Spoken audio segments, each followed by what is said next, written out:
নবীজি বলতেছে দীর্ঘ 13টি বছর পর্যন্ত জুলুম অত্যাচারের স্টিম রুলার তোমরা আমার উপরে, আমার সাহাবীদের উপরে তোমরা চালিয়েছ।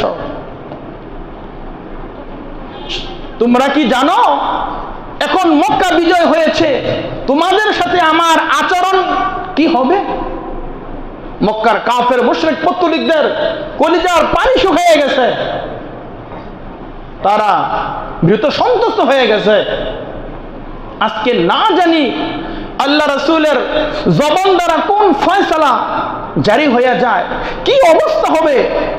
এই দীর্ঘ 13 বছরে এমন কোন জুলুম অত্যাচার নাই যা আমরা নবীর উপরে, নবীর সাহাবীর উপরে আমরা করি নাই। আজকে আমরা বড় ভীত সন্তুষ্ট। আজকে আমাদের অবস্থা কি হবে? আমি মুহাম্মাদের ঘোষণা হলো, আজকে আমি তোমাদের সাথে ওই আচরণ করব যে আচরণ হযরতে ইউসুফ আলাইহিস সালাম তার ভাইদের সাথে করেছিল।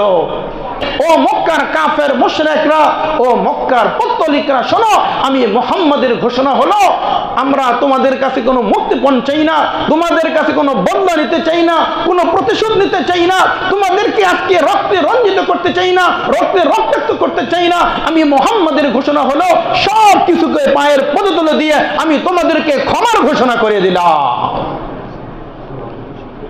এই ছিল মুহাম্মদ রাসূলুল্লাহর বিজয়ের, মক্কা বিজয়ের পরে আল্লাহ রাসূলের মিশন ছিল এটা। আমরা যদি হইতাম বলে আগে প্রতিশোধ, হ্যাঁ, বলে তাদেরকে কুচু কাটার মতো কাটো। আহা, ইসলাম কত সুন্দর। এজন্য বিজয় আসবে, বিজয় হবে, কিন্তু নবীর থেকে শিক্ষা নেন।